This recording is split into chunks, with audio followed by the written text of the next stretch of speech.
Last week, we began this Sermon on the Mount series by looking at what Jesus spoke about more than anything else, and that was the kingdom of God. I said that if Jesus were to come into a church today, what would he talk about? And he would likely talk about what he talked about then, and that was the kingdom of God. We looked at Matthew chapter 5, where the Sermon on the Mount begins, and we talked about the Beatitudes, the list of blessings, and we saw how Jesus upended the world's perspective of what a blessing is. The world says you're blessed if you're popular and everyone loves you, but Jesus says you're blessed if you're poor in spirit and you're persecuted for being his follower. We saw, in fact, I just got the list here, blessed are the poor in spirit, theirs is the kingdom of heaven. Blessed are those who mourn, they will be comforted. Blessed are the meek, they will inherit the earth. Blessed are those who hunger and thirst for righteousness, they will be filled. Blessed are the merciful, they will receive mercy. Blessed are the pure in heart, they will see God. Blessed are the peacemakers, they will be called the children of God. Blessed are those who are persecuted for righteousness' sake, for theirs is the kingdom of heaven. And the world sees blessing as the polar opposites of these things, but they're considered blessing because they bring us closer to Jesus. These things are what bring us close to him. We're blessed because the kingdom is at hand. When Jesus preached the kingdom of God, he said the kingdom is at hand. That means it's not something in the future. It's not something that someday we'll be able to access. The kingdom is at hand because his presence is here and we can have access to him here and now. And it's also important to realize who he was speaking to. This Sermon on the Mount, he was speaking to his 12, but it wasn't just the 12. There were crowds that followed him that were also considered disciples. They weren't the 12 disciples, but there was crowds that were disciples of Jesus, and he was telling them that they're blessed in all these ways, that you are the ones who are persecuted for my name's sake. And the last beatitude was that one. Blessed are the persecuted. And then the very next thing he says in verse 13 of Matthew chapter 5, you are the salt of the earth. He says all these things. Blessed are those who are persecuted. Blessed are the meek. Blessed are the pure in heart. All of these he's telling them about themselves. And then he says, you are the salt of the earth.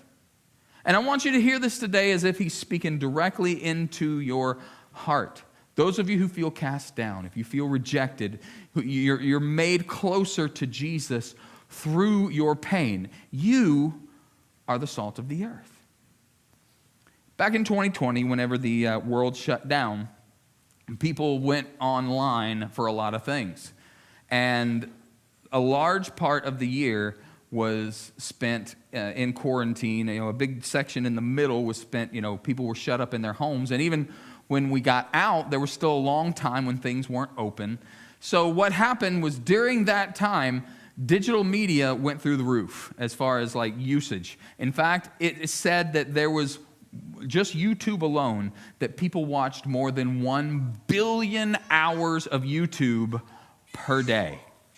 Now that's all the way across. That's all across all the different YouTube in general.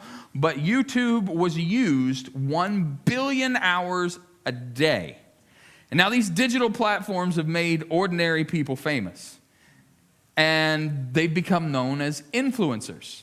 TikTok, Instagram, Snapchat, YouTube. These are the domains of influencers. And I have a definition. Influencer is described as someone with the power to affect others' purchasing decisions because of their authority, knowledge, position, or relationship with their audience. Influencers have the ability to affect purchasing decisions, which provides them with money, which gives them more power, which gives them more influence. And it's just this cycle of growth and this upward mobility that happened in the digital platforms.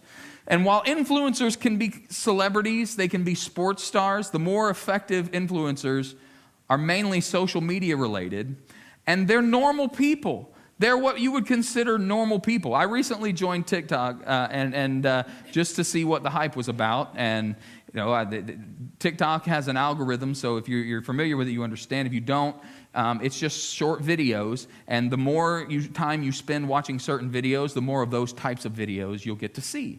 And so I like funny videos. So one of the things, there was this guy, he's just some ordinary dude in Texas. And he likes to find signs that are either misspelled or maybe they say something funny, and he reads them dramatically. And it's really just kind of silly, but I found a few of them. So I wanted to show you a few of these signs that he has here. Notice, the patio is currently not open because it is closed. Okay. That's true. Amphibious pitcher makes debut. The correct word there should be ambidextrous. He is amphibious. That means he's probably got gills behind his ears. No. Or the next one. There's the last one I had here. Captain America. That is not Captain America. That is Mario. So this guy, he's kind of simple.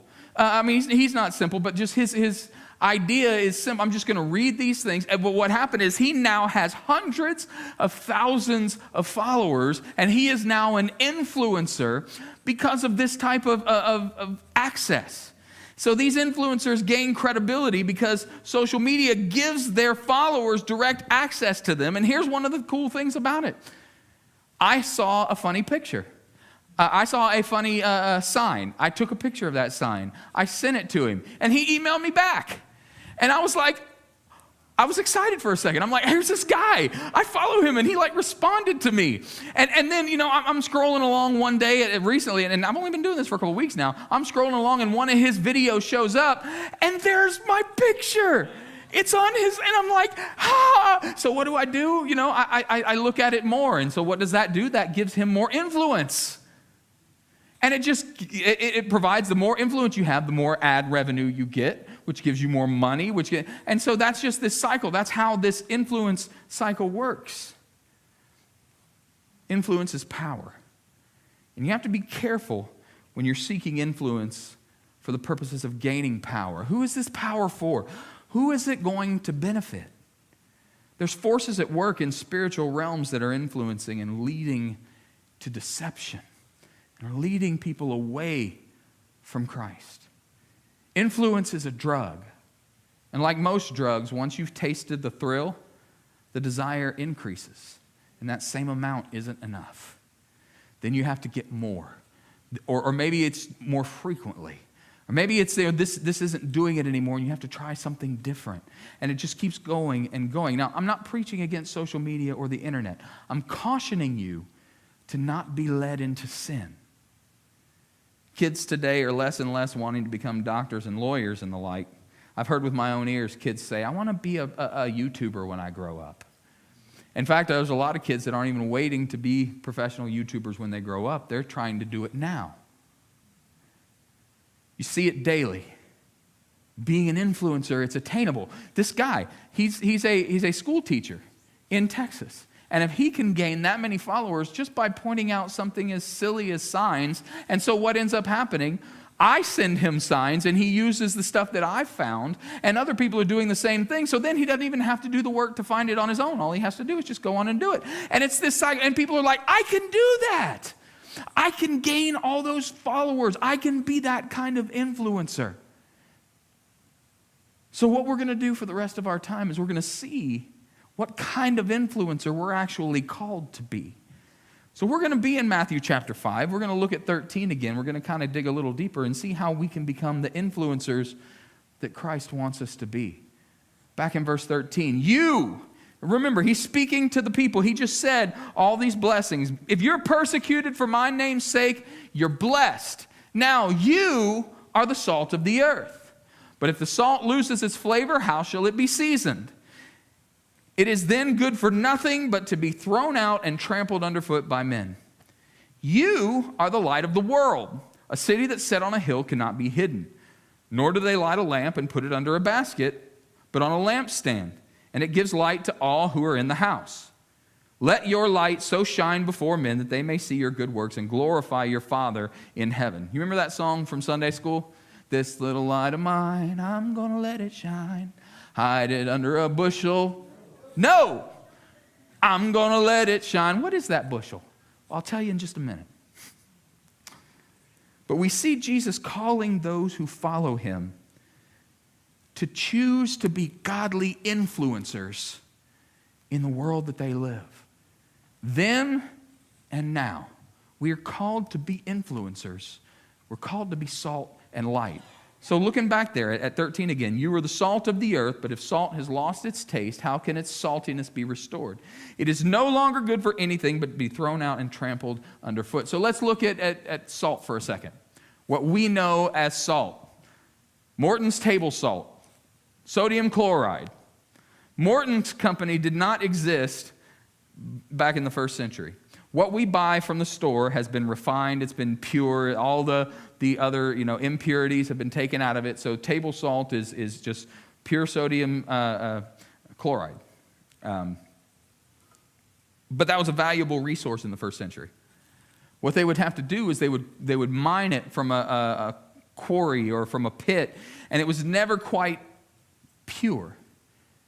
Once they would mine the chunks of salt and they would get what they needed out of it, they would use all the good salt, and everything that was left was no good.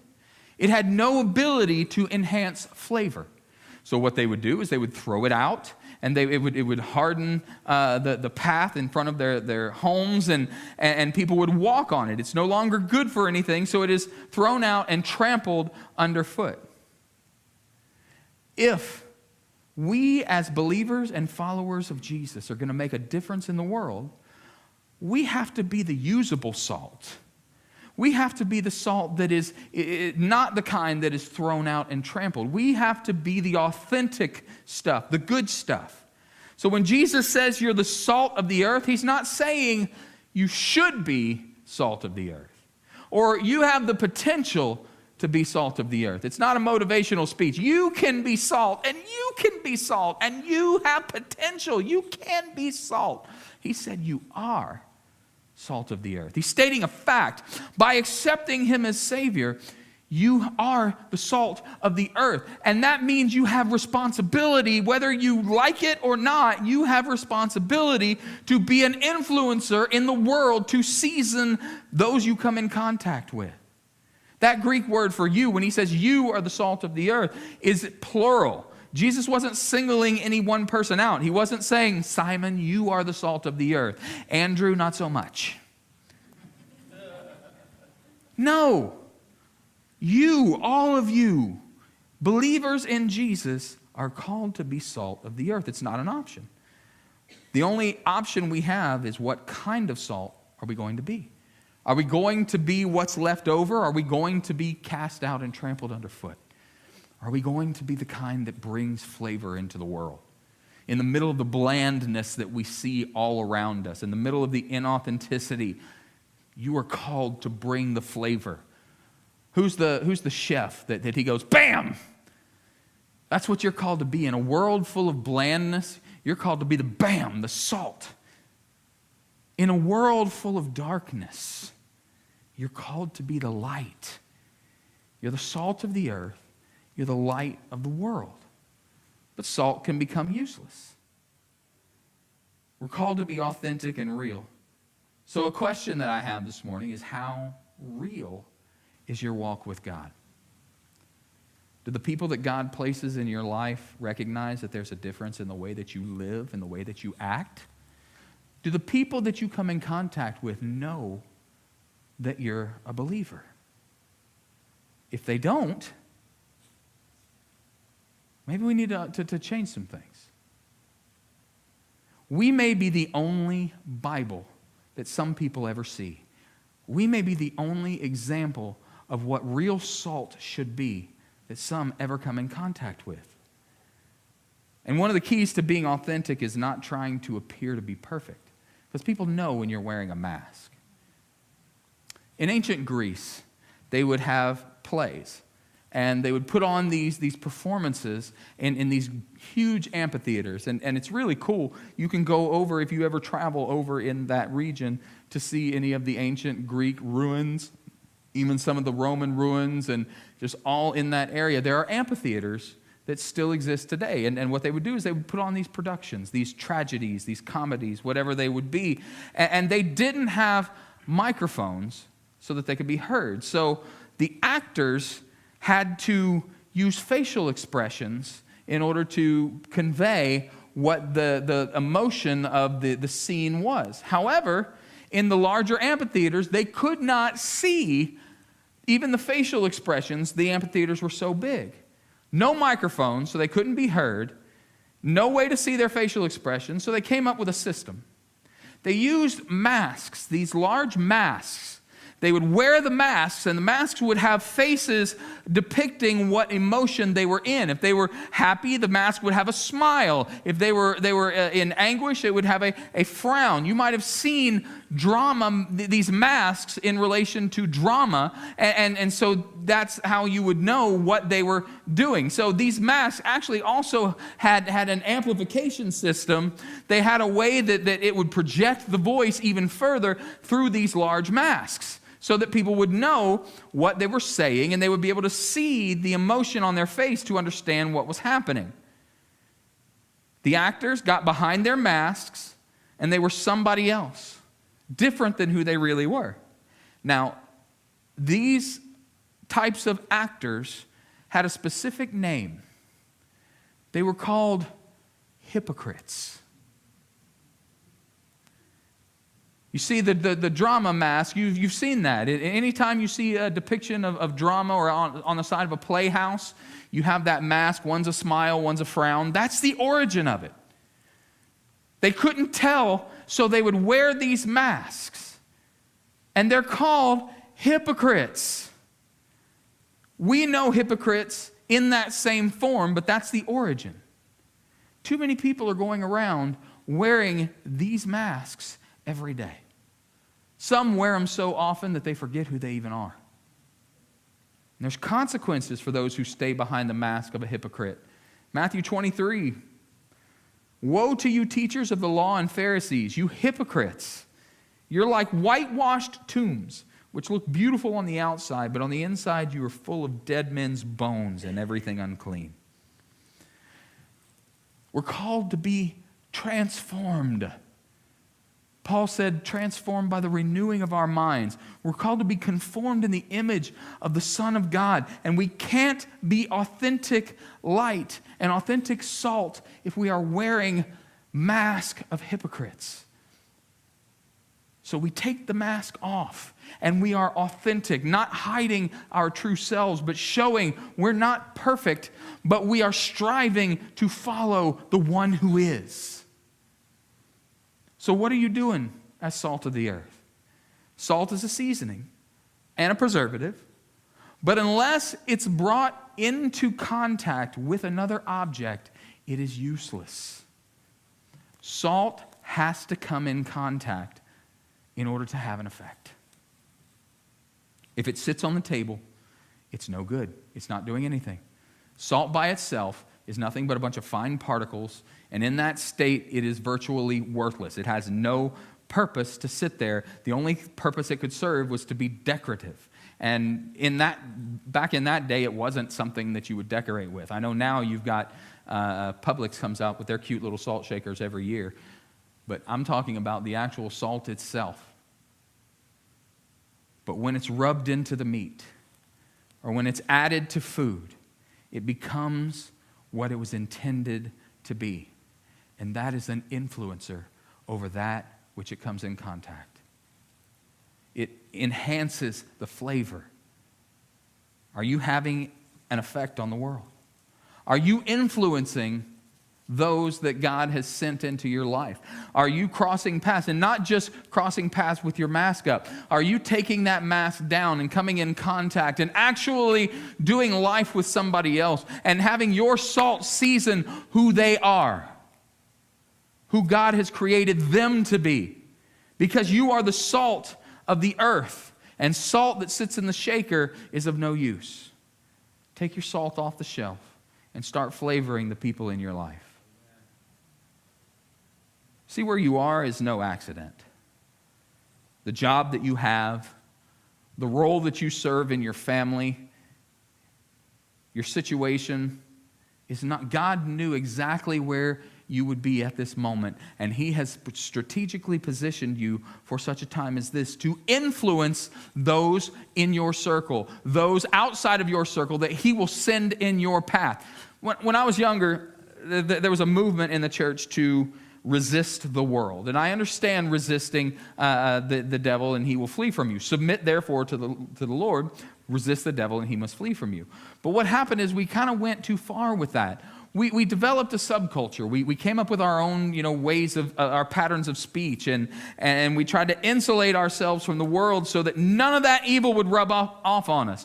We can't go to certain places because that's where the world is, and if we go there, we'll get some of that evil on us. So what we do is we only hang out with people who think and believe like us. We only spend time around those who think the same way as we do, so that we have this nice group, and the bigger this group gets, it must be okay because we all think together, and we're just living in this shiny, happy people world, holding hands and singing Kumbaya. And who are we seasoning? One another? That sounds like a whole lot of salty people to me.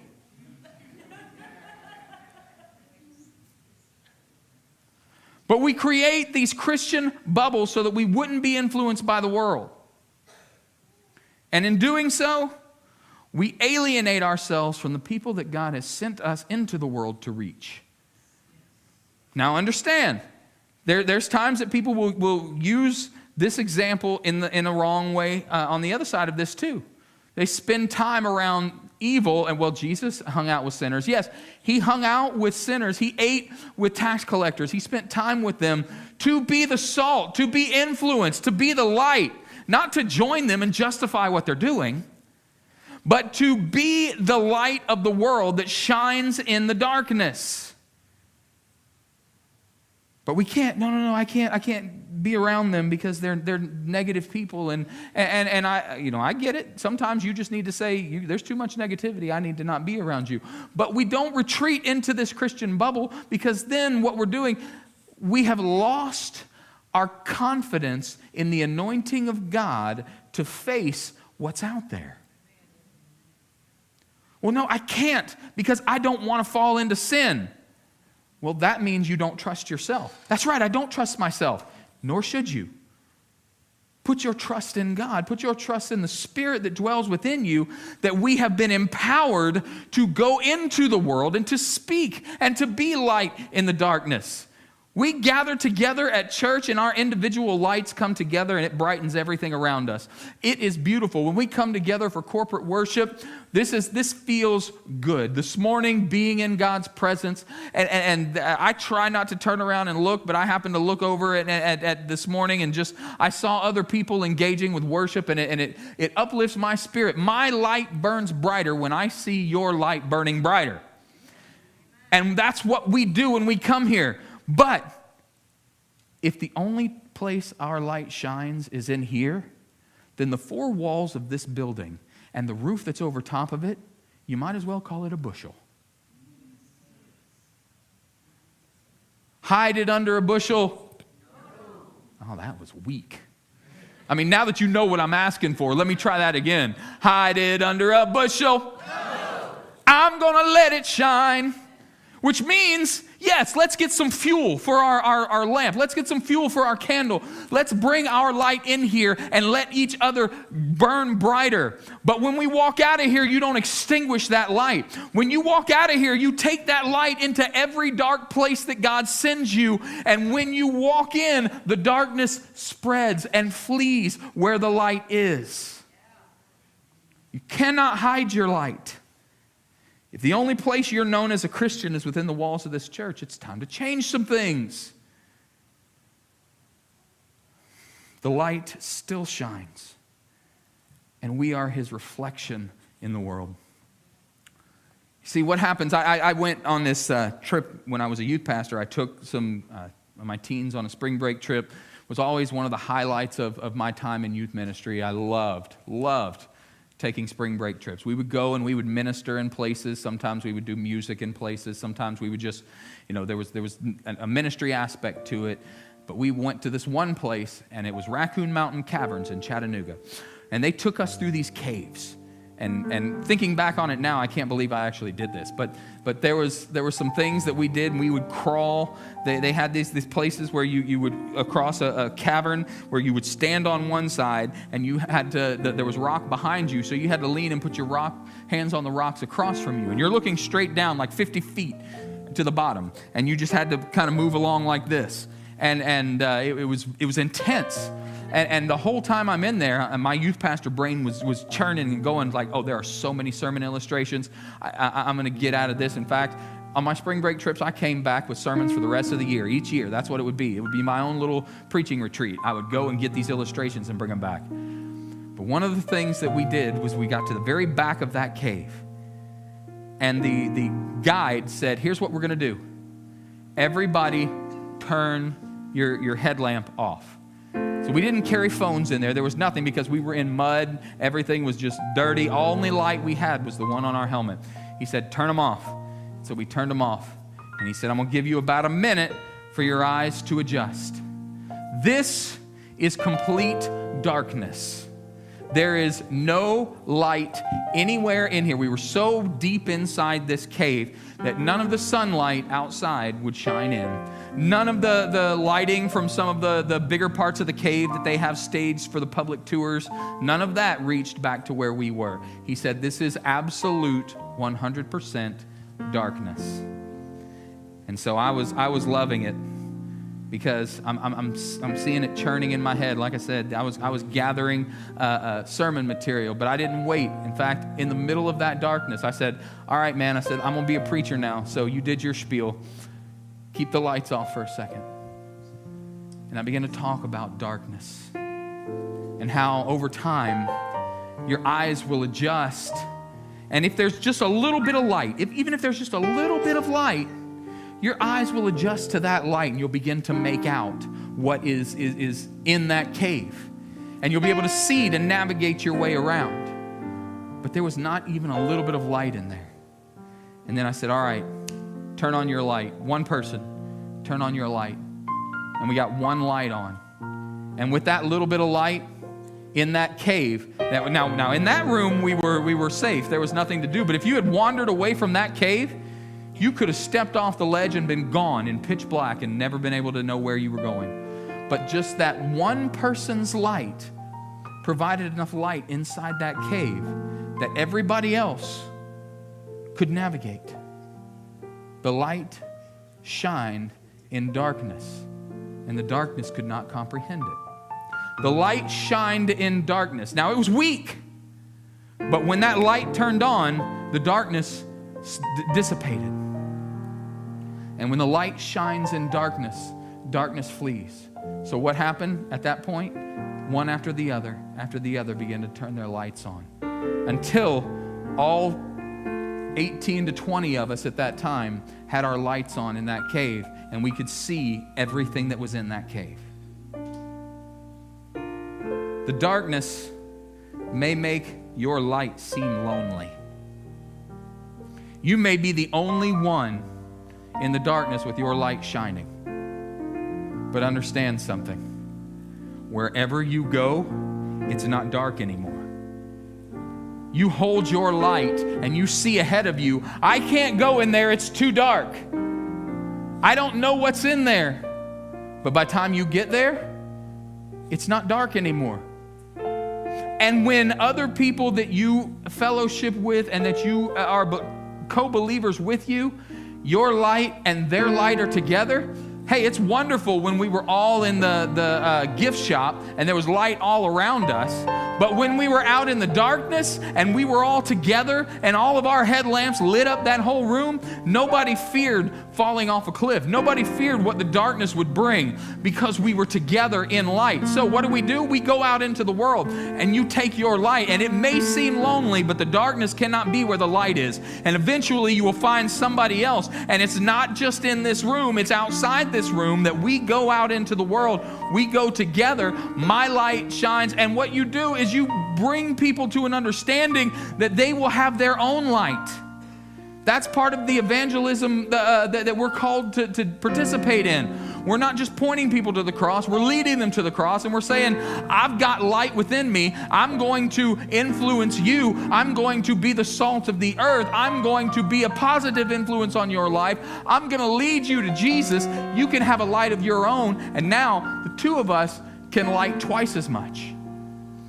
And then the two of them go out into the world, into the darkness, and they find two more. And now all of a sudden you've got 4. And the 4 go out into the world. And now all of a sudden you've got 8 and 16. And it continues to multiply. That's God's math. That's multiplication that goes beyond what we understand. And I know that isn't, that's multiplication that's just standard. But when God gets a hold of it, it amplifies and it doesn't make sense. Because God adds by multiplication. And when we see that, the light will begin to shine even more in the darkness. The darkness flees. We have opportunities to be the salt of the earth. We have opportunities to be light of the world. Do not be intimidated into hiding your light. Do not be intimidated into only shining when you're in this building because you're under a bushel. No, we go and we let it shine. Do not be intimidated into keeping your salt in the shaker. You are anointed to be the flavor to the bland. You are called to be the light shining in the darkness. You are called to be an influencer, inspiring people with the gospel of Jesus. Will you stand?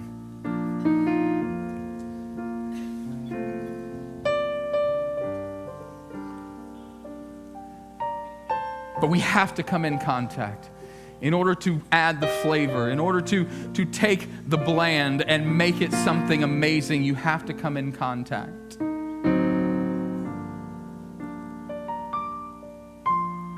Don't leave your light under the bushel. Don't leave your salt in the shaker.